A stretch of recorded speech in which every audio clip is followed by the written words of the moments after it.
الحمد لله رب العالمين والعاقبة للمتقين ولا عدوان إلا على الظالمين، وأصلي وأسلم على نبينا محمد وعلى آله وأصحابه ومن اهتدى بهديه إلى يوم الدين. أما بعد، فقد قال الله تعالى في محكم تنزيله وهو أصدق القائلين: إن مثل عيسى عند الله كمثل آدم خلقه من تراب ثم قال له كن فيكون. ilaahay subxaana watacaala kitaabkiisa munazalka waxa uu noogu bayaaniyey ama noogu sheegay qisooyin fara badan oo loogu talagalay dadku inay u noqoto waano iyo cibro qaadasho, inay u noqoto waxay ku fahmaan diinta ilaahay oo ugu halgamaan, uguna dhaqmaan, una raacaan sidii markaa loogu talagalay. haddii ilaahay yihaah subxaana watacaala waxaan wax ka tilmaami doonaa qisadii nebi ciise calayhi salaam.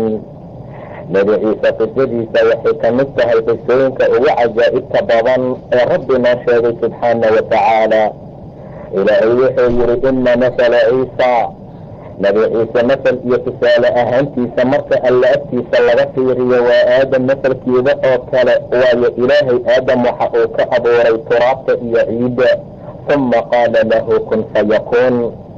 intaa ka gadaal ilaah wuxuu ku yihi ahaaw, isla markiina markaa way ahaatay. haddaba nebi ciise waa la khalqay asagana oo waxa la abuuray aabba la-aan.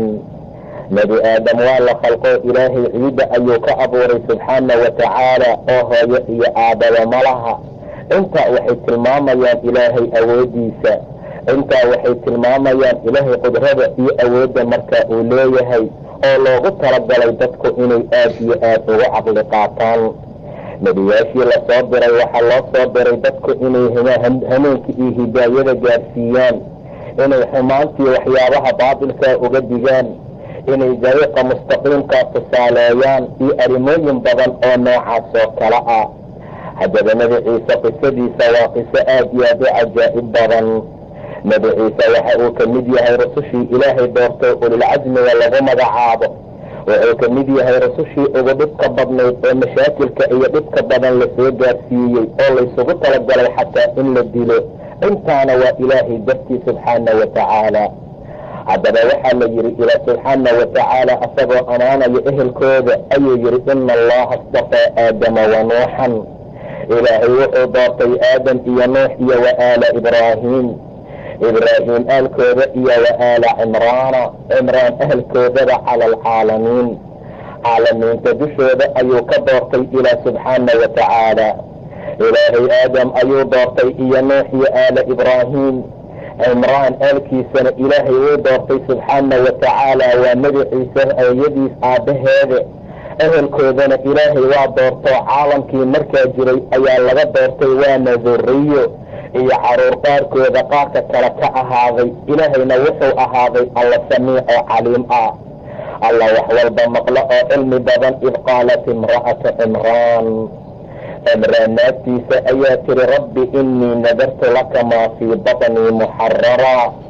taa waxay ku timid maryamo oo ah nebi ciise hooyadii dhashay oo la dhihi jiray xanata binti saaquud ayaa waxay ahayd ayaa la yihi midaan uuraysanin. maalin maalmaha kamida ayaa waxay aragtay daa'ir iyo shimbir cunugiisa la ciyaarayo la dheedheelaya. intaa ka gadaal ayay aad u jeclaysatay in caloosheeda wax galo oo owlaad ay dhasho. waxay ku nadartay oo ay ilaahay sharaf uga gashay haddii caloosheeda owlaad lagu abuuro inay u nadartay ama ay u xoraysay ilaah subxaana watacaala. waata ilaahay yihi id qaalat imra'atu cimraan naagtiisu waxay tiri rabbiyow inii nadartu laka, aniga waxaan kuu nadaray oo aan sharaf kaaga galay adiga maa fii batni, waxa calooshayda ku jira waa markay uuraysatayo inaan muxarar uga dhigo oon uu xoreeyo cibaadadaada iyo diintaada ku dhaqankeeda intaasoo dhan. mar allaala markay arrintaa ku nadartay haddii ilaahay wax siiyo inay u xorayn doonto ilaah khidmadiisa, ayaa maalintii dambe waxaa ku dhacay dhiiggii caadada.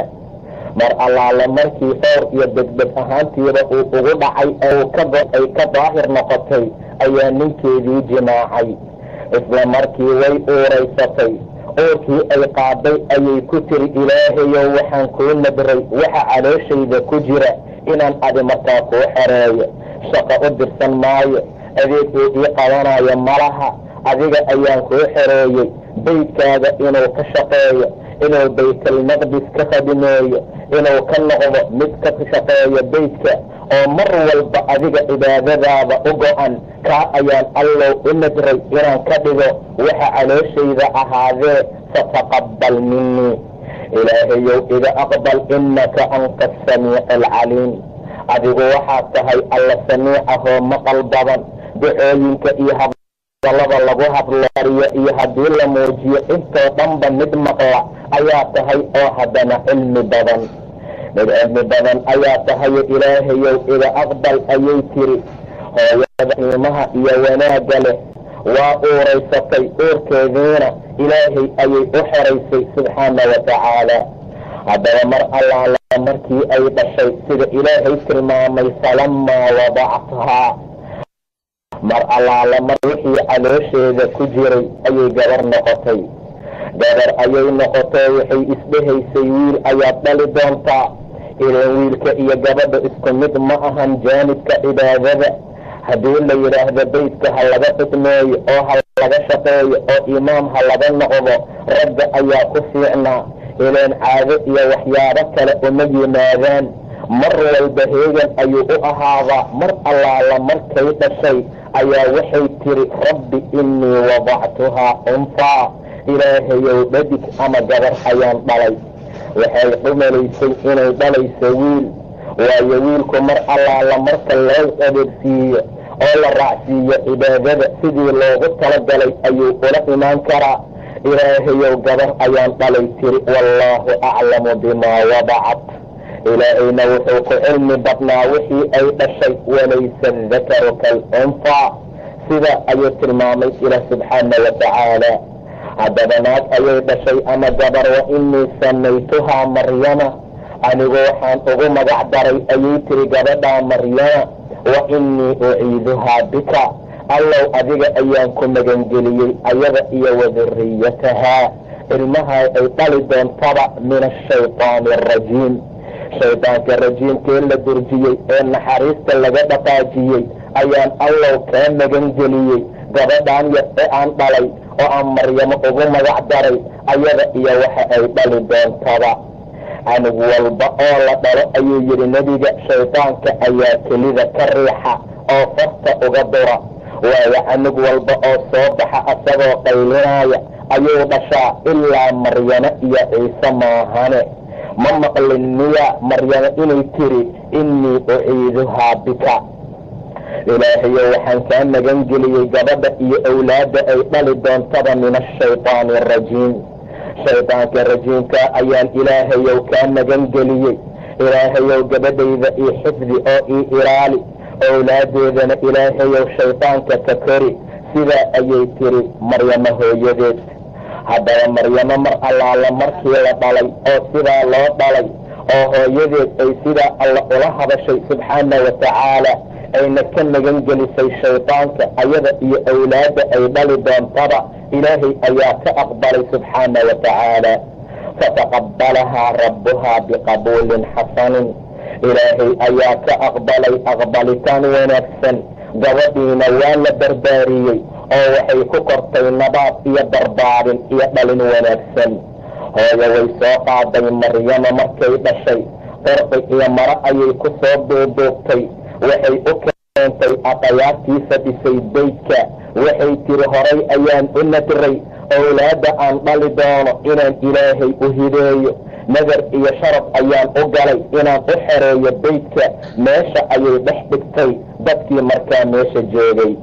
dadkii meesha ahaa ayaa markaa dadkii meesha goobjooga ka ahaa ayay markaa dhex keentay. mar allaala markay dhex keentay waxaa lagu murmay oo laysku qabtay qofkii markaa korin lahaa. yaa korinaya ayaa la yidhi. dadkii oo dhan waxay yidhaahdeen iyo intii akhayaara oo meesha fadhisay mid walbaa wuxuu rabay inuu asaga markaa qaado. laakiin waxaa lagu kala baxay qoryo tuurad. waa la qoryo tuuray sida ilaahay tilmaamay subxaana wa tacaala. wamaa kunta ladayhim id yulquuna aqlaamahum. rasuulkii allow adigu agtooda ma joogin wakti ay qoryahooda iyo qalimadoodu ay ridayeen ayuhum yakfulu maryama, kii maryama kafaalo qaadi lahaa oo korin lahaa. wamaa kunta ladayhim id yakhtasimuun, waktigay murmayeen ay doodayeen adigu ma ag joogin, laakiin waxaan waa qayb aan ku waxyoonayno, anaga ayaa xaggaaga u soo waxyoonay. maca daalika waxaa laysku qabtay maryamo qofkii markaa korin lahaa. qoryo tuurad ayaa la sameeyey, ilaa iyo 3 mar ayaa la sameeyey qoryo tuuradka. marna canug yar ayaa qof walba qorigiisa inta magaciisa ku qoray ayaa canug yar oo sariya loo diray oo la yidhi mid ka soo bixi. waxaa soo baxay zakariya, waa nebi zakariya qorigiisa. marna badda ama naharka in lagu tuuray ayaa kii soo kor noqdo korinayaa la yidhi, wuxuuna noqday kii zakariya. ilaahay waa suu tilmaamay subxaana watacaala, wakafalahaa zakariya, zakariya ayaa kafaalo qaaday inuu markaa gabadha koro. habaryarteed ayuu qabay ayaa la yidhi, ama walaasheed ayuu markaa qabay. say noqotaba maca daalika ayaa ilaah subxaana watacaala wuxuu nasiib ugu daray inuu kafaalo qaado maryana ee markaa uu koriyo zakariya oo markaa nebi ahaa oo meesha markaa joogay. wakafalahaa zakariya, zakariya ayaa kafaalo qaaday. mar allaala markuu kafaalo qaaday wuxuu u sameeyey ayaa la yidhi zakariya makaan sharaf leh oo masjidka ka mid ah, uusan ugu gelaynin maryama ilaa asaga maahane. sidaa darteed ayaa meesha meel loogu sameeyey mixraab ah oo ayada lagu barbaarinaayo oo markaa sidii loogu korin lahaa ayuu zakariya sameeyey. zakariya mar allaala marka uu u galo, kullamaa dakhala calayha zakariya almixraaba, mar walba oo zakariya mixraabka uu u galo wajada cindahaa risqa, waxa uu ka helayo maryama agteeda risqi oon weligeed la arkin. weliba cajaa'ibta goonidee meesha jirtay waxaa ka mid ahayd raashinka ama miraha baxa shitaha ayaa sayfkii agteeda yiilay. midka sayfka baxa ayaa shitaha ama xagaaga agteeda yiilay. aad ayuu ula yaabay zakariya arrintaa. wuxuu yidhi mar allaala markuu u soo gala zakariya mixraabkii ay ku jirtay maryama, wajada cindahaa risqa, waxa uu agteeda ka helayo risqi qof u keenay aan la ogeyn. aad ayuu arrintaa ula tacajubay. qaala yaa maryamu, wuxuu ku yidhi maryamoy, annaa laki haada, xaggay kaaga yimideen midkaan? war raashinkan yaa kuu keenay maryamoy? qaalat huwa min cindi illaah, ayadana waxay tiri alla agtiisa ayuu iga ahaaday. weliba waxaa la wariyaa inay ahayd waqti aysan hadal gaarin. waqti aysan hadal gaarin ayay tiri huwa min cindi illaah, midkaan ilaahay agtiisa ayuu iiga yimid, alla xaggiisa ayuu ka ahaaday. waayo ina allaha yarzuqu man yashaa, ilaahay waa quudiya qof allaala qofkii uu doono bigayri xisaabin, xisaab la-aan ayuu wax siiyaa. zakariya aad iyo aad ayuu ula yaabay arrintaa. waa uu weydiiyey arrinta iyo sida xaaladda ay u jirto. wuxuu yidhi maryamay, waxaan xaggay kaaga yimaadeen? maryamay, raashika ayaa kuu keenay, anikuuma keenine. weliba fasalkan iyo xilligan wax baxa ma aha waxa agtaada yaala, ee xaggay kaaga yimideen? gabadha rabbi ayay ku xirnayd, gabar barako badan oo qiimo leh ayay ahayd. rabbi ayaa loogu nadray markeedii hore inay u khidmayso. waxay tiri alla agtiisa ayuu iiga ahaaday. ina allaha yarzuqu man yashaa, ilaahay waa quudiya qof allaala qofkii uu doono bigayri xisaabin, xisaab la-aan ayuu quudiyaa. ilaahay xisaab la-aan ayuu wax siiyaa. aad iyo aad ayuu uga faa'iidaystay zakariya fursaddaa cajiibka badnayd. waayo asagu wuxuu ahaa mid baahi u qaba awlaad. caqiim ayuu ahaa, naaftiisana caqiimad ayay ahayd, waa kuwa aan dhalin. isla markii uu la yaabay gabadhaa yar oo meesha ku jirta, allaha ku quudiyey oo risqi aan la arkin, oo meesha iyo guga iyo fasalkaa waxbaxa allihii siiyey inuu asagana awlaad siin karo ayuu niyadda gashtay. maca daalika ayuu qayliyey, amase isla markii fursadda uu ka faa'iidaystay sida ilaahay yiri, hunaalika dacaa zakariya rabba. isla goobtaa ayuu zakariya alla ku baryey. ilaahay ayuu ku tuugay, wuxuu dhahay rabbi hablii min ladunka, allow agtaada iiga hibay duriyo iyo owlaad tayibiin ah, waayo adigu waxaad tahay samiicu ducaa, alla ducada maqle oo ajiibaa tahay. ilaahayow iiga hibay agtaada duriyo iyo owlaad ah ma ahee owlaad oo tayiba ah, oo fiiqahoowan wanaagsan, oo diintaada raacda, oo xaqa u gargaarta, oo rabbi ka cabsata. duriyo noocaasa allow iiga hibay agtaada, waayo alla samiica oo ducada maqla ayaa tahay. meesha ayuu istaagay zakariya calayhi salaam. aad iyo aad ayuu uga faa'iidaystay fursadda cajiibka badan.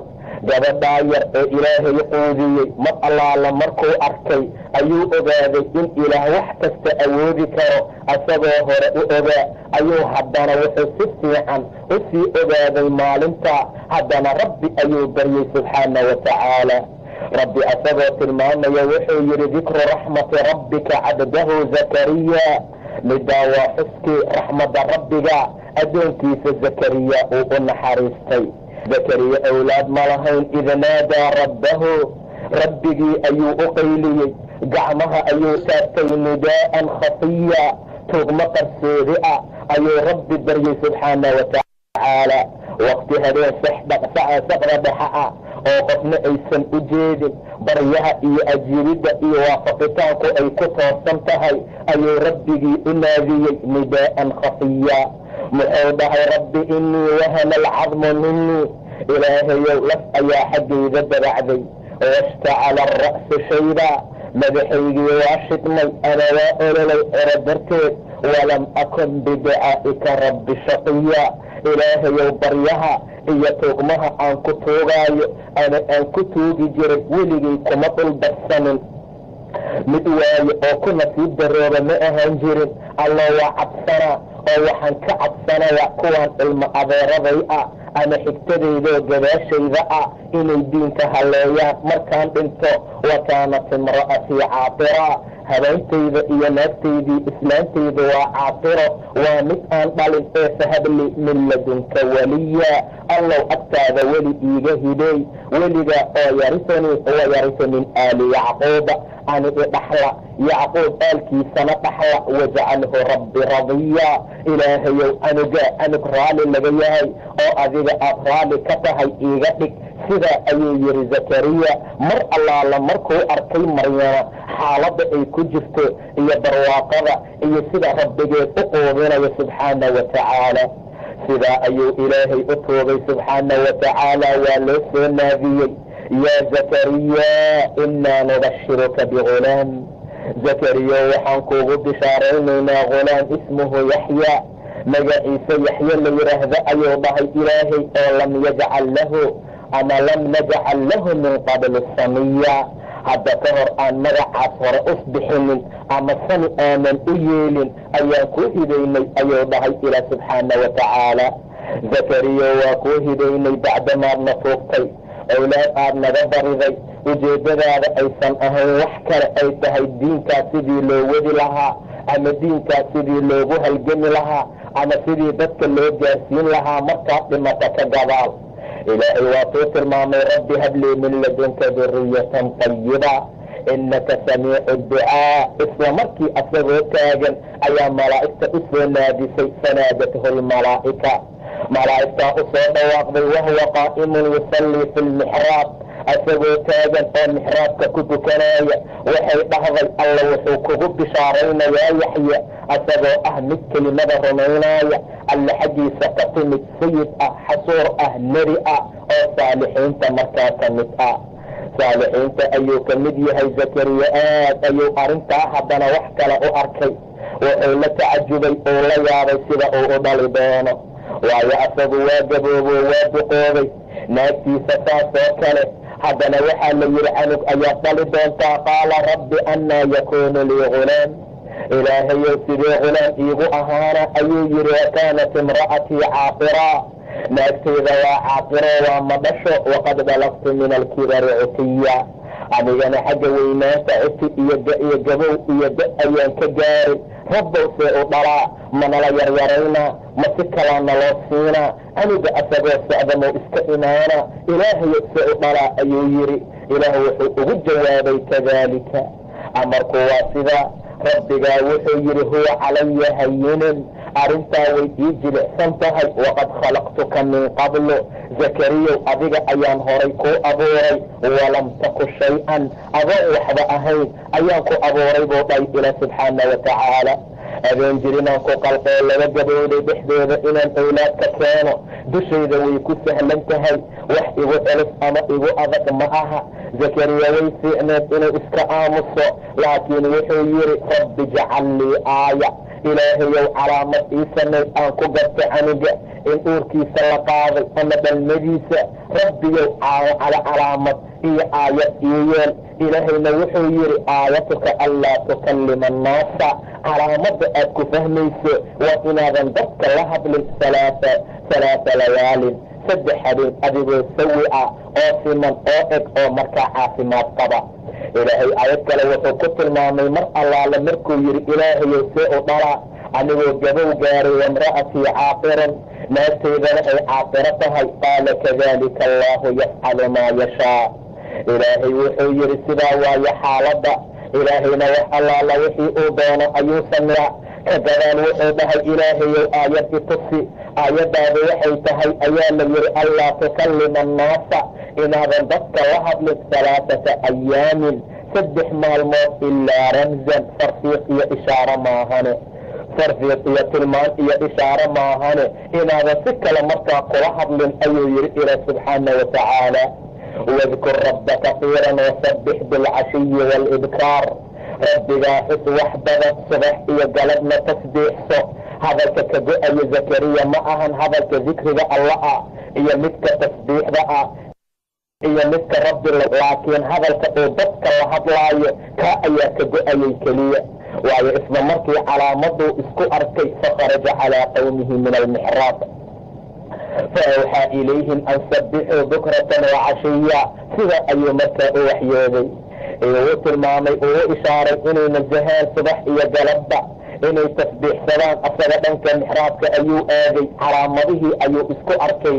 meesha ayuu uga faa'iidaystay zakariya maryamo oo ciise hooyadiis ah. mar allaale markuu ku arkay arrimooyinka iyo falalkaa markaa cajaa'ibka badan, arrimooyinkaa lagu sameeyey iirisiga ay cunayso iyo xaaladaa meel looga keenay aan la ogeyn, ee markaa uu yidhi maryamay xaggay kaaga yimaadeen.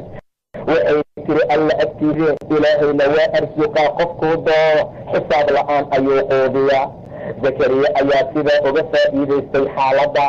meesha ayuu markaa uga faa'iidaystay. maca daalika maryama ilaahay wanaag iyo sharaf ayuu siiyey, way kobacday, way sii weynaatay, waxay noqotay qofku qidmaysa beydka, waxay noqotay mid ilaahay ateecda, waxay qaadatay amarkii ilaahay. waid qaalat ilmalaa'ikatu yaa maryamu, malaa'igtaa u soo dhawaaqdoo tiri maryamey ina allaha istafaaki, ilaahay waa ku doortay, ilaahay waa ku doortay maryamey, adigana dadaal, dumarka ayuu kaa doortay. wadaharaki, waa ku dahiray, wuxuu kaa dahiray akhlaaq xun oo dhan, wuxuu kaa dahiray waxay wanaagsanayn, wuxuu kugu quudiyey akhlaaq wanaagsan iyo dabeecad fiican iyo cibaado iyo taqwo iyo alla ka cabsi. ee maryamay adigana rabbigaa ku soco xaqiisa, diinta ilaahay ilaali. yaa maryamu, maryamay ina allaha, ilaahay waa ku doortay waana ku dahiray. hore ayaa tiri waa ku dahiray, waxaa loola jeedaa xilqa ayaa lagaa dahiray, ama waxaa loola jeedaa waa lagu nadiifiyey. wax kasta oo aan kuu cuntamin oon wanaagsanayn oo caadooyin sayi-a ah iyo akhlaaq xun oo dhan ayaa lagaa dahiray. wastafaaki calaa nisaa'i alcaalamiin, alla wuxuu kaa doortay caalamiinta dumarkooda, dumarka caalamka ee zamankaa jiray ayuu alla kaa doortay.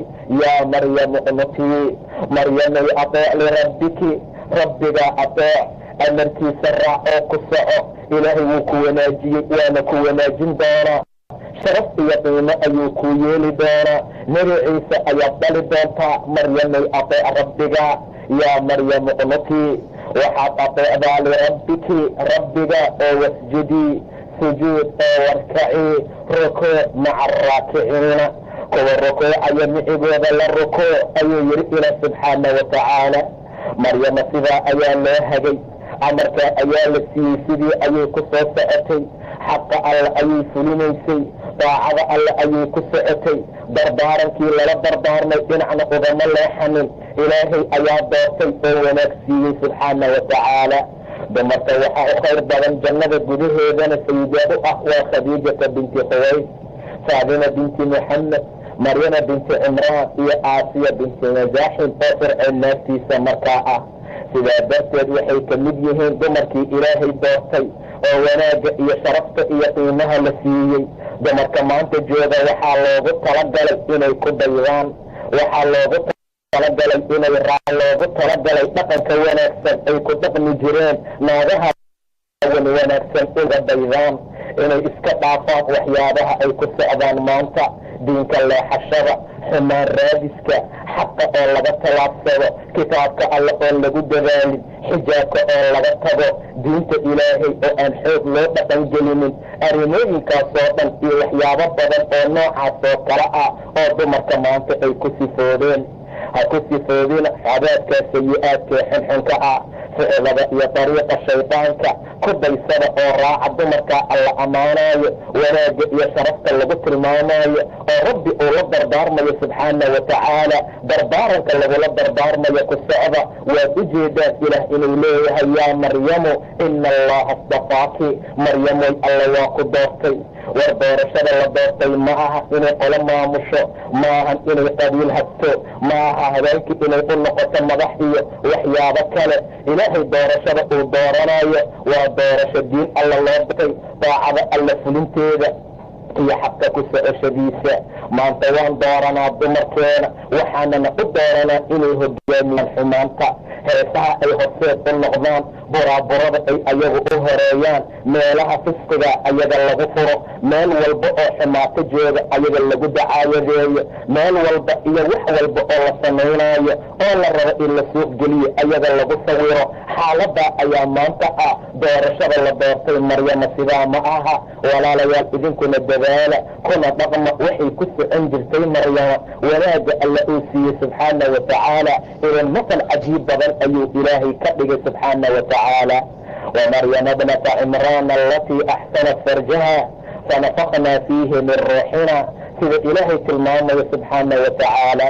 haddaba sidaa yeela oo ku daysada, ilaahay ayaa doortay, waa la dahiray. war waxaa laga dahiray cay inay wax haysana samaynaynin, inay xumaan ku dhaqaaqdo, inay amarka alla iyo xuduudda alla ka tilaabsata ma ahayn. dumarka markaa jiray ayuu alla ka doortay. maryamay adeec ayaa la yidhi. waxaad ka fahmaysaa dumarka adeecitaan in laga rabo. waxay adeecayaan rabbigood uu yahay yaa maryamu qnutii, maryamay adeec lirabbiki, rabbigaa adeec, wasjudii usujuud warkacii urukuuc maca araakiciin. warabbigaa usujuud, asaga u rukuuc, kuwa rukuucaya micigooda la rukuuc. maryamay salaada duko, ilaahay diintiisa ku soco, aad iyo aad ugu dadaal. xaalada ayuu ilaahay amray subxaana wa tacaala. haddaba maryamo arrimihii ayay ku socotay, xaaladii ayay ku dhaqaaqday, waxaa ilaahay amray ayay fulisay, rabbigeed ayay adeecday oo dhinacna ugama leexan. habeen iyo maalin cibaado ayay ku socon jirtay. waxay noqotay masal cajiib badan oo la miisaasho. qof walboo cibaado la rabo in lagu miisaashay ayadu miisaal cajiib badan u noqotay. waxay noqotay naag aan diinta alla ka leexanin oo habeen iyo maalin ku socota oo xaqa rabbi fulisa. sidaa ayay noqotay. waxay ku noqnoqonaysay beydka iyo gurigeeda. waxay ahayd cibaadada mid xoojisa. waxay aad iyo aad ugu cibaadaysan jirtay beydka ilaahay amray inay ku cibaadaysato. ilaan ilaahay ayaa amray raakicinta inay markaa la rukuucdo, inay kuwa rukuucaya micigooda markaa la rukuucda. maryama sidaa ayay ahayd. ilaahay diintiisa ayay dhaqan gelisay, xoog ayay ugu dadaashay. waxay mutaysatay inay noqoto gabadha keliya ee magaceeda kitaabka qur-aankaa lagu xusay. magaceeda naag oo dhan oo kitaabka lagu xusa inay ayada noqoto. sidaa darteed ayaa mar walba waxaa laga rabaa dumarka inay sidaa u ogaadaan in diinta loogu talagalay ayaga inay wax ka raacaan, wixii ilaahay amray ay sameeyaan, wanaagga ayay ku gaari doonaan adduun iyo aakhiro sharaf iyo wanaag iyo cizi. laakiin inta ay leeyihiin annaga ilbaxnimadeena ayaa gadaal loo dhigay, annaga waxaan nahay dad xuquuqdoodii la duufsaday, waxaan nahay diinta islaamka kuwa ay gadaal u dhigtay, waxaan noqonay kuwa aan horukaca iyo wanaagana loo diiday, wanaag ay gaarayaan ma jiro. wallaahi sharaf aysan diinta idin yeelin dumaray, idinma yeelo axad kale. war reer galbeed iyo reer bari waxyaaba ka yimaada ma aha waxyaaba idinka laydinkugu talagalay inaad ku cizowdaan ood ku sharaf noqotaan, balse waxa sharafta iyo qiimaha iyo wanaagga idin yeelay waa ilaahay subxaana wa tacaala. waa aayadaha alle uu idin soo dejiyey. wuxuu ilaahay idin amrayna raaca, wuxuu alle idin diidayna katada, ilbaxnimo iyo horumar iyo wanaag, taasaa idinkugu filan adduun iyo aakhire. maryama wanaag iyo sharaf ayay gaartay, diinta alla ayay raacday, ilaa ilaahay masal cajiib badan uu ka dhigay. ilaah subxaana wa tacaala hooyo ayuu uga dhigay ciise calayhi assalaam aabba la-aan inay dhasho. maca daalika ayuu ilaahay yidhi wadkur fi lkitaabi maryana, waxaad ku xigtaa kitaabka dhexdiisa maryana, bacdanay ahayd gabar cibaado badan oo diinta alle ku socotay. si wanaagsan u sheeg, ummadda ha u noqoto cibro, ummadda ha u noqoto waxay kuwaana qaataan, ha u noqoto waxay dasi iyo dastuur iyo dhaqan u noqdee. kitaabka dhexdiisa ku xig rasuulkii allow gabadha sharafta leh ee qiimaha leh ee maryamo markaa ah, idintabadat min ahliha makaanan sharqiya, waqti ay fogaatay ehelkeeda makaan sharqiga ay aaday. baydka sharqigiisa iyo dhinaciisa sharqiga ayay aaday. waqtiga noocaas ah xif ayuu yidhi ilaah subxaana wa tacaala, faistaqadat min duunihim xijaara, sikadooda ayay xijaab samaysatay, way baxday ayaa la yidhi maryam ayadoo maalin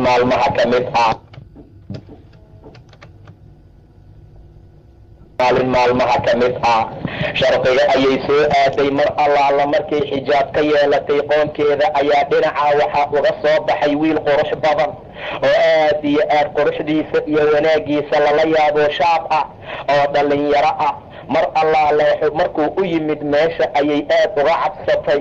gabar cafiifad ah oo dhowrsan oo wanaagsan ayay ahayd, farjigeeda ayay xifdisay, wanaag maahee iyo wax walba ayay ka xifdisay, xaaraan inaan lagu samaynin ayay aad ugu dadaashay. mar allaala markay aragtay wiilkaa dhalinyaraha ah ee shaabkee dhankeeda iyo dhinaceeda u soo socda ayay tiri, innii acuudu biraxmaani minka, aniga allaha raxmaanka ayaan kaa magan galay, in kunta taqiya, haddaad taqi tahay, war qof cabsanaayo oo taqwo alla qalbigiisa ay ku jirta haddaad tahay, raxmaanka ayaan kaa magan galay. allaha raxmaanka wax la magan gala asagaa u qiimo iyo wanaag badan. aniga maanta meel cidlaa ayaan jooga, axad iga kaa celin karaa malaha, raxmaanka inaan kaa magan gala maahana si kale xaaladayda ma aha. qaalat innii acuudu biraxmaan, aniga raxmaanka ayaan minka kaa magan galay xaggaaga, in kunta taqiya, haddaad taqi tahay. in kunta taqiyan maxay u tiri? waxay u tiri taqi hadduu yahay waa joogi doonaa, hadduu nin taqwada ku socdo yahay waa hareertoomi doonaa, ilaahay mid ka cabsanaya hadduu yahay xumaantuu ka dhaafi doonaa. maca daalika taqiga iyo qofka xumaanta ka hara ayaa taqi la yidhaahdaa. qofka ilaahay diintiisa ku socda oo wixii laga reebay ka taga ayaa taqi ah.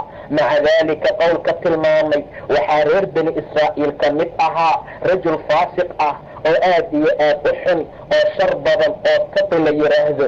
sidaa darteed ayay u tiri, in kunta taqiya, waa hadal aan waxba ka jirin.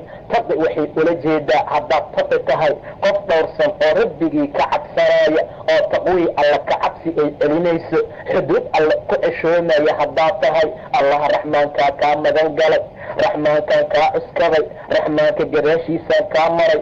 sidaa ayay tiri. ilan waxay u malaysay shaab iyo dhalinyaro xumaan ugala soo socda ama gabar arkee xaggeeda soo aaday. ilaahay ayay u degdegtay subxaana wa tacaala, ilaahay ayay cuskatay. rabbigiin qabsada, wactasimuu billaahi huwa mawlaakum, asagaa mawlihiina ah, mawle asagaa u nicmo badan, nasiir iyo gargaar iyo wax dadka taageerana ilaahay asagaa u nicmo badan subxaana wa tacaala. haddana shaabkaa meesha yimid ma ahayn dhalinyaro xumaan ugala socday, balse malakul jibriil ayuu ahaa oo bani aadam alla uu uga soo dhigay si ay uga heshato. waayo suuraddiisa malagnimada hadduu ugu yimaado ma istixmaali karto oo ma xamili karto, ma awoodi karto inay hadalkaa dhahdo, ma awoodi karto inay oraah iyo hadallo ay isdhaafsadaan. maca daalika xikmadda ilaahay waxay keentay in looga soo dhigo bani aadam si ay uga heshato, ay awood u yeelato inay la hadli karto, ay awood u yeelato inay waxyaabo kaliyo arrimooyin kale iyo wixii markaa danaheediiyo hadala ay kala hadli karto. arrintaa ayuu ilaahay keenay. waayo malaa'ig sidiisa ah haddii la soo dejiyo oo markaa dadku ay arkaan maalintaa bishaaro ma jirto, ma awoodi karaan inay mataqaanaa la hadlaan ama inay si kala noqoto. gaaladu waxay dhihi jireen maxaa waaye nebiga bani aadamka ah maxaa malag loo soo diri waayey, micigiisa ay u noqon waayeen kuwa markaa diga. ilaah wuxuu yidhi maalinta ay arkayaan malaa'igta bishaaro uma sugnaanin mujrimiinta, waxayna leeyihiin xijran maxjuura. idan wax la arki karo oo la xamili karo ma aha, wax lala hadli karo ma aha. haddii bani aadam laga soo dhigo ambiyaashii nebiyada waa suuragal inay dadka waxgaarsiiyaan, su-aalo ay su-aashaan. ama haddii suuradda malagnimada uu ugu yimaado iska daa inay la hadlaan, inay fiiriyaan xataa ma awoodi karaan. sidaa darteed ayaa loogu doortay in bani aadam looga soo dhigo. wuxuu yidhi qaala inamaa ana rasuulu rabbik, war aniga rabbigaa rasuul uu kuu soo diray ayaan ahay liahara inaan kuu hideeyo laki adiga hulaaman zakiya, canug dahiran ayaa lay soo diray.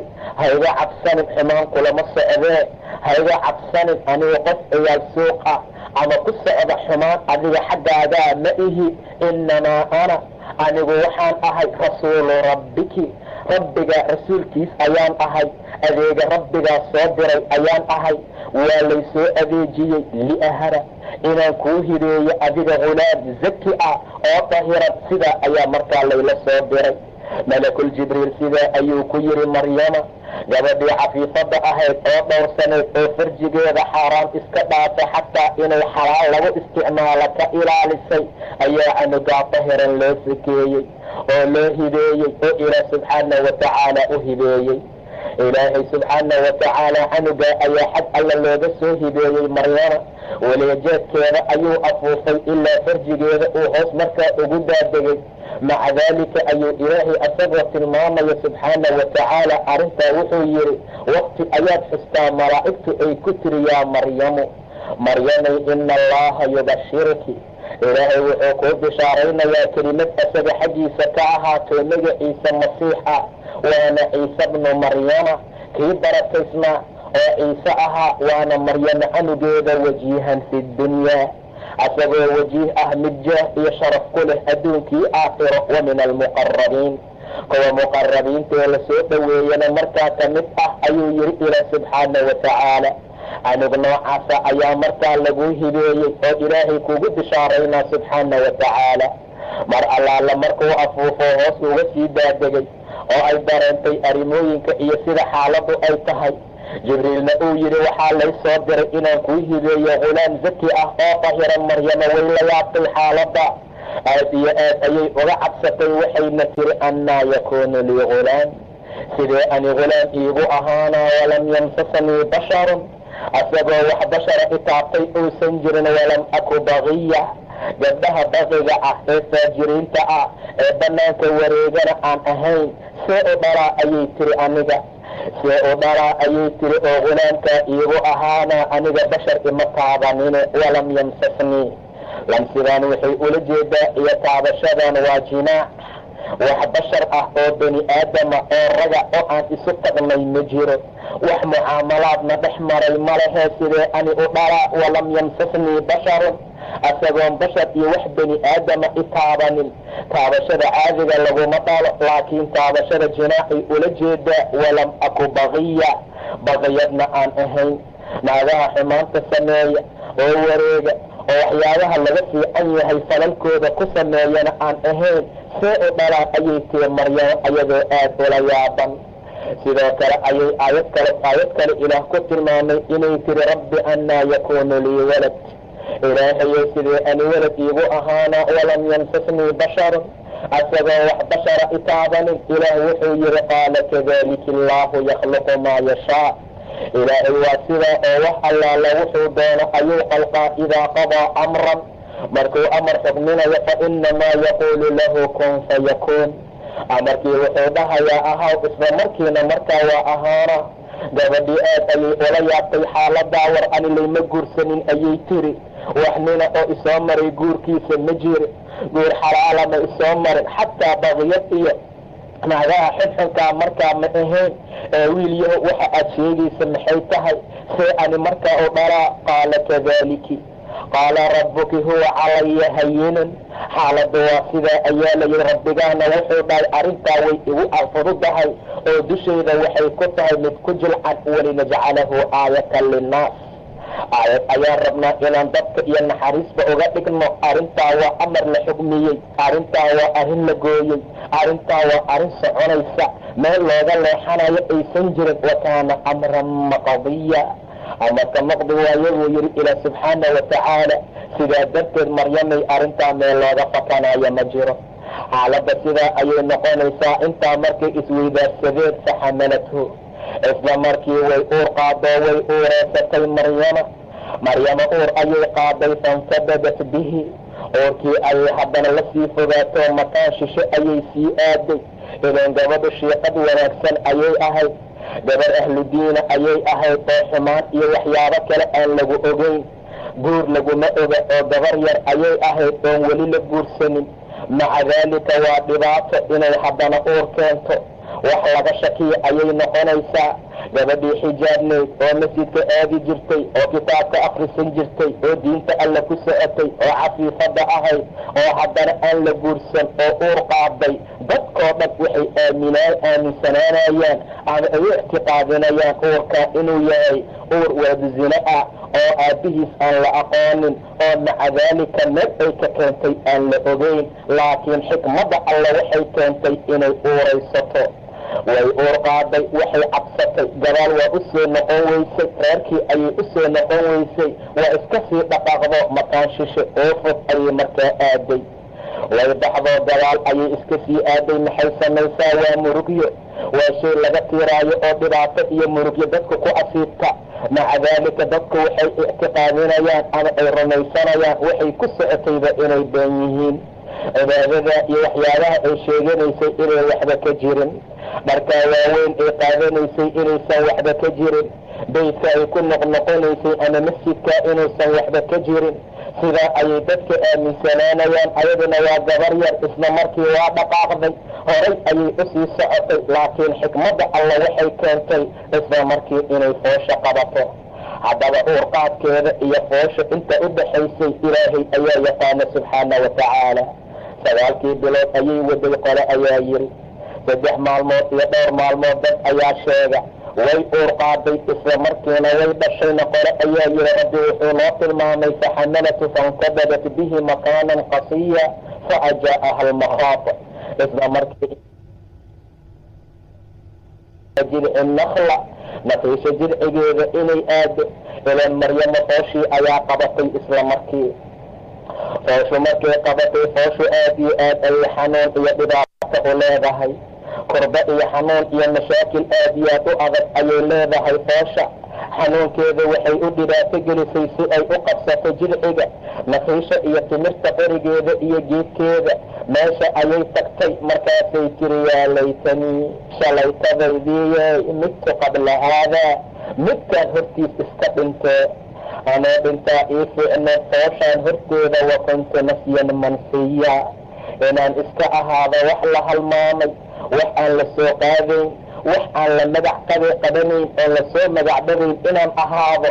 taasaa ii fiicnaan lahayd. halaagaygiiyow maxaan isaga dhiman waayey? waxa suuragala inay ula jeedo waxaan asiibay iyo waxaan igu dhacay horteed. waayo dadka si aan uga dhaadhiciyo malaha. waxa suuragala inay ula jeedo foosha xanuunkeeda. qaalat yaa laytanii, waxay maryamo tiri laytanii, shalaytadaydiiyay midtu qabla haadaa midkaan hortiisa inaan iska dhinto ayaa fiicnaan lahayd. maxaan u dhiman waaye midkaan hortiisa? maxaan u noqon waaye wax la ilooboo lasoo hadal qaadaynin? fooshu aad ayay u xanuun badan tahay. rabbi qofkuu u fududeeyana markaa way u sahlanaanaysaa. dumarku marka ay foosha ama uurka leeyihiin ha ku dadaalaana cibaadada ilaahay iyo salaada dukashadeeda, xaqa iyo raacidda ilaahay. in allaala inta xamliga ay ku jiraan naagaha ma tukadaan badankooda. diinta iyo salaadii cibaadaadka way ka tabaan. sidaa ha yeelina. mar allaala marka uurka uu sii adkaaduu sii weynaado, intaasba waxaa laga yaabaa maalinba maalinta ka dambaysa iyo culayska kasii dambeeya inay cibaadaadka khafiifiyaan, salaada ay kasii durqaan, xaqa iyo waxyaabaha loo diray ay ka tagaan. weliba marka sagaalkoodu galo inay ka tagaan salaadaha. sidaa ha yeelina. dukada istaaga ka dukada sidii loogu talagalay u rukuuca. haddaad awoodi weysaan sidii idiin suuro gasha u dukada. war haddaad istaag ka tukan weysaan fadhiga ka dukada. dumarka uurka lahow mar walba ha ka tegina ilaahay diintiisa iyo salaada alle subxaana wa tacaala. ilaan mar walba kaalmaysta ayadoo rabbi idin amray iyo sabirkee inaad kaalmo ka dhigataan. maxaa kalifay oo marka uur la qaado loo dukan waayey oo cibaadaadka loo adkeyn waayey oo xaqa loogu socon waayey? mar allaala marka naagta uurka ay leedahay waxaa loogu talagalay inay xoog alla u baryaan subxaana wa tacaala. aadam iyo xaabo ayuu rabbi khalqay. mar allaala markii jannada laga soo bixiyey oo ay yimaadeen adduunka la soo dejiyey waata ilaahay tilmaamay subxaana wa tacaala. waxaa loogu qalqay liyaskuna ilayha inuu markaa u xasilo uu u dego. falamaa takashaahaa mar allaala markuu daboolay ou jimaacaa loola jeedaa. xamalat xamlan khafiifan uur khafiifa ayay qaaday ayuu yihi xaawo ilaahay. wayna daa'imtay oo uurkeeda ay istimraartay. falamaa asqalat mar allaala markay cuslaatayna dacaw allaha rabbahumaa rabbigood ayay toogeen. labadaba alle isla toogeen subxaana wa tacaala. baryaha alle iyo cibaadada ilaahay kama tegin. maanta asaga rabbi ma tuugo meesha qayilaaduu fadhiyaa. ayadu rabbi ma tuugtee waxay ag fadhisaa meelaha kale ma tukanayso. waxay leedahay waxaan ahay xaamilo. xaalada noocaasa looguma talagelin. ilaahayna ka cabsada. nasiib wanaag ama nasiib xumo sagaalka marka uu gaaro ayay bixiyaan waxyaaba ilaahay uusan u soo dejin wax xujo ah. waxay u madax shubaan dumarka ayagoo dhahaya in loo khafiifiyo foosha. war foosha wax khafiifiyaa male ilaa ilaahay maahana subxaana wa tacaala. kur aad baxsato iyo naaga aad u madax shubto iyo inaad dhahdo faadoo ayaan arrintaa u samaynaynaa iyo sitida ma aha waxyaaba foosha kuu khafiifinaaya. adoo salaadii ka tegey, adoo cibaadaadkii raaci waayey, intaad xaamilaha ahayd ilaahay baryi waaye inuu kuu khafiifiyo ayaa laga yaabaa sagaalka marka la gaaro dumar inaad u wacdo barafuun iyo waxyaabo kale aad ku samayso. xaalada noocaasa dumarka ha ka digtoonaadaan.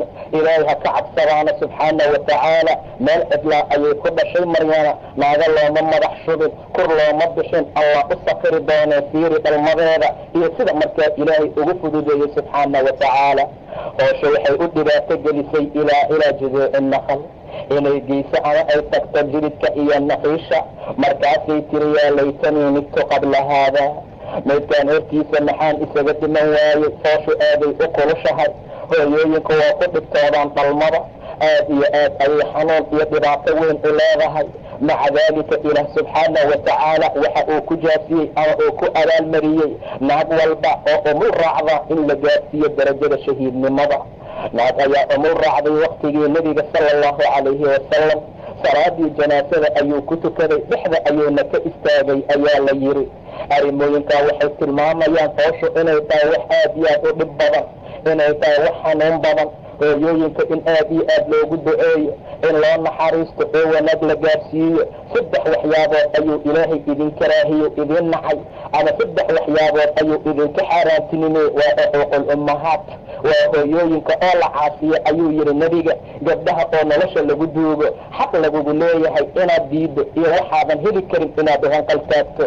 3 waxyaaboodna ilaahay waa idin karaahsaday. waa qiila waqaala, waa la lahaa iyo waa la dhihi jiray. waxaasaa la sheegay waa waxaan sixadiisa iyo waxa ay yihiin iyo meel ay ka yimideen iyo qof sheegay uusan markaa ogeyn waa la lahaa.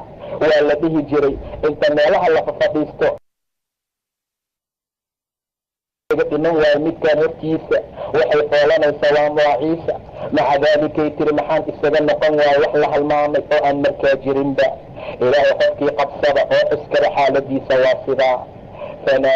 fanaadaaha min taxtihaa, waxaa u soo naadiyey nin oo taxtigeeda ahaado wuxuu yidhi ha cabsanin, waayo rabbigaa hoostaada wuxuu yeelay sari iyo durdur, biyo durduraayo ayuu ilaahay hoostaada yeelay, ha cabsanin ee wahuzii ilayki, dhankaaga u soo lul, laanta soo qabo, jirida iyo timirta soo qabo ee soo lul ayaa la yidhi tusaaqid calayki, dushaada waxay ku soo ridaysaa rudaban janiya, odab ayay ku soo ridaysaa, waa timir macaan oo bisil ayaa lagugu soo daadinaa. waryaa meesha ku maamulay waa ilaahay subxaana wa tacaala, xaqiisa ayay ku socotay, daacada alla ayay raacday, maca daalika ayuu ilaahay u gargaaray subxaana wa tacaala.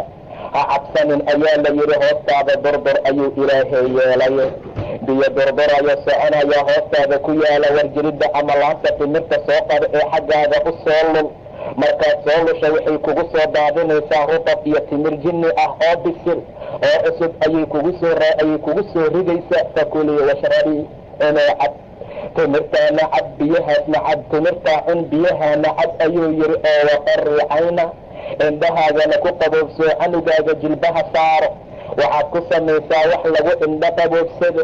maryamay ha cabsanin, mushkilo iyo dhibaato ha isgelinin, intaad barwaaqada iyo wanaagga ku jirtaad rabbigaa ateecday subxaana wa tacaala. dhibaato arki maysid marka shidada ay kuu timaado. ninuu nebigu la dardaarmayay ayuu ku yidhi aqoonsa rabbiga markaad barwaaqada iyo rikaha ku jirtid, alla wuxuu ku aqoonsanaya, uu kuu gargaarayaa shidada iyo dhibaatada markay timaadeen. qurbada iyo dhibaatada markay timaado alla kuu gargaaraa subxaana wa tacaala. sidaa darteed ilaahay aqoonso, sidaa darteed ilaahay aqoonso in allaala intaad caafimaadka iyo firaaqada iyo barwaaqada iyo wanaagga aad ku jirto, shidada marka la gaaro alla kuu gargaara. ha cabsanin ayaa la yidhi, inta loo soo naadiyey ayaa la yidhi wax mashaakilan ha arkina maysid, waayo rabbigaa hoostaada sari ayuu yeelay, biyo soconaya oo durduraya ayaa hoostaada laga jeexay. yaa u jeexay waa ilaahay subxaana wa tacaala. wakaaladii biyaha waaliqa ayaa u jeexay subxaana wa tacaala. qof kaloo biyo meesha u keenay male ilaa waa ilaahay subxaana wa tacaala. waxaad soo qabataa laanta ee soo lux ama jirida timirta soo qabo, soo lul ayaa la yidhi, waxay kugu soo daadinaysaa rudab iyo timir cusay badan oo bisil oo weliba markaa macaan badane, cun oo markaa cadda. timirtana cun, biyahana markaa cad, canugana jilbaha saaro oo ku qaboobsa indhahaaga, ilan canuga marka aad dhasho xanuun saasa uusan ku haynin, wuxuu kuu noqdaa mid lagu indho qaboobsado, hooyada jilbaha ayay saartaa, marba dhinac ayay ka dhankataa. sidaa yeel ayaa loola jeedaa, waqarri cayna, indhahaagana markaa ku qaboobsa. maryana weli kurba ayaa haysa, waxay uga murugaysan tahay dhibaatada ka asiibi doonta dadkii ay ka soo tagtay, dadkii ku aqoonsanaa ama ku ogaa gabar shayqad oo wanaagsan oo sharaf lahoo cizi leh inay markaa ahayd, haddana canug dhashay ayadan la guursanin, kuwa ayay weli dhibaato ka qabtaa iyo murugyo. tiina markaa waa laga kaafiyo. ilaahay wuxuu yidhi fa imaa tarayina, haddii basharka iyo bani aadamka axad aad ka aragto, war qof bani aadama haddii uu kaa hor yimaado, faquulii inii nadartu liraxmaani sawmaa, waxaad dhahdaa anigu waxaan u nadray oo aan sharaf u galay allaha raxmaankaa ad haysasho, falan ukallima alyawma insiya, insi aan la hadlayo maanta markaa ma jiro, qof aan la hadlayo malaha. sidaa dheh, mar allaala markaad canugaaga biyahaaga cadto, timirta aad cunto, canugaaga aad ku indho qaboobsato, dhinkato, waxaad ka cabsanaysay ay ahaayeen basharka iyo bani aadamka, markaad u tagto ha ka cabsanine, waxaad dhahdaa anigu sharaf ayaan galay, aniga waa nadro, allaha raxmaanka ayaan soon iyo afhaysasho ula nadray. waayo qof aan la hadlaayo oo bani aadama oo insi ah markaa ma jiro, insi aan la waramayo markaa malaha. sidaa dheh ayaa la yidhi. tiina markaa waa laga kaafiyey, maryana waa laga shaafiyey, timirtii way cuntay, biyihii way cabtay, canugii ayay indhaheeda ku qaboobsatay, way soo xambaaratay, canugii ayay indhaheeda ku qaboobsatay. fakulii washrabii waqarri cayna, inay cad ayaa la yidhi, indhahaagana ku qaboobsa ayuu yidhi ilaahay. haddaad bani aadamka bashar ka aragta ama axad aad aragta, waxaad dhahdaa inii nadartu liraxmaani sawma, ilaan soonka waxaa loola jeedaa waa imsaak, waa shay kasta oo laga reebtoonaado ayaa la yidhaahdaa. ilaan soonkaan markay tilmaamaysa maryama waxna way cunaysa wayna cadaysay, laakiin waxa ay ka adxiratay ama ay ka reebtoonaatay waa hadalka keliya. taquulii inii nadartu liraxmaani sawma, adhaysasho ayaan allaha raxmaankaa u nadray oo waxaan ka adhaysanayaa waa hadalka ee falan ukallima alyawma insiya, insi aan la hadlayo markaa ma jira ayay tiri maryama. maca daalika canugeedii ayay soo qaadatay ayadoo ku indha qaboobsanaysa, timirteedii ayay cuntay, biyihii loo jeexayna markaa waa cabtay, intaa ka gadaal way soo baxday. canugeeda ayay soo qaadatay fa atat bihi qawmahaa taxmiluhu, canugeeda ayadoo xambaarsan ayay qoomkeeda la dhex timid. canugeedii ayay soo qaadatay, way wadataa, qoomkeedii ayay dhex timid. qaaluu yaa maryo, waxay dhaheen maryamey laqad ji'ti shay-an fariya, waxaad la timid shay fari ah oo weyn oo cadiima ayaad la timid. ilaan qofka ahludiinka ah xumaanta uu sameeyo way ka weyn tahay qofka kale ee caadigaa xumaanta uu sameeyo. aad iyo aad ayaa indhaha loogu haayay bacdanaa halyeeyo diinta u horaysa ay tahay, bacdanaa gabar sharaf leh ay tahay oo dhowr oo cafiifad ah. isla markii indhaha ay ku dhufteen ayadoo canuga xambaarsan waxay dhaheen yaa maryamo, maryamey laqad ji'ti shay-a, waxaad la timid shay aad iyo aad cadiim ah oo u weyn. yaa ukhta haaruun, haaruun walaashiisiyey, maa kaana abuuki imra'a saw-in, aabbahaa ma ahayn mid xumaan ah iyo shaksi xun ama qof xumaanta dadka ku tarabiyeeya ma ahayn. wamaa kaanat ummuki bagiya, hooyadaana dhiro ama faajirad ma ahayn. xaggeed ka keentay ula jeedaan canuga? war qoys fiicanaad ka dhalatay haaruun walaashiisiyey, war aabbahaa shaksi fiican ayuu ahaa. war cimraan waa naqaanaa heerka uu gaarsiisnaa, waa naqaanaa nin salaada hagaajiyo oo diinta ku dadaalo xaqa ku socda inuu ahaa. waa ognahay nin xumaan dadka ku tarabiyeeya inuusan ahayn. hooyadaana badiyad ma ahayn. xaggeed ka keentay dhaqankan xun? hooyadaa waxaad uga dayatay ma aha. hooyo fiican oo wanaagsan oo sharaf leh oo cafiifad ahaa ku dhashee, xaggeed ka keentay waxaan? hadalka ayay u hoos gelinayaan, waxay rabaan inay duraan, waxay rabaan inay hoos u liidaan. markaasay dhaheen yaa ukhta haaruun, haaruunkan wuxuu ahaa ayaa la yidhi nin fiican oo waktigaa noola. qof kasta oo cibaadada ama wanaagga lagu tilmaamayo walaalo ayuu la ahaa maryama, walaaltinimada ee xagga wanaagii cibaadaadka markaa ah. ilaan mas'alaala qofkii wanaagsan oo isku mabda ahoo diinta iyo cibaadaadka ku horeeya ayaa walaalo looga dhigi jiro, saasaa markaa loogu nisbayn jiray. maca daalika ma aha walaalo dhashee, waxay ula jeedaan xagga diinka iyo wanaagga iyo sharafta iyo sida aad ku socotay ayaad walaalo kula iheedeen. yaa ukhta haaruun, haaruun walaashiisiyey, maa kaana abuuki imra'a saw-in, aabbahaa imra iyo nin xun ma ahayn. ma ahayn mid dadka xumaanta ku tarabiyeeya, ma ahayn mid xumaanta dadka amra, ma ahayn nin xumaan looga dayda. hooyadaana badiyad ma ahayn. saasay ula jeedaan. war waxaan aad la timid maxaa waaye? canugaan aabbaha lahayn oo aad dhashay xaaladiisu maxay tahay? saas waaye xaaladii arintay markaa ula jeedaan. waa wixii ay ka cabsanaysay, waa waxay ka walbahaar qabtay, waa waxay ka fikiraysay, waa wixii dhibkii arrimooyinka ka haayay ee horay looga soo shaafiyey.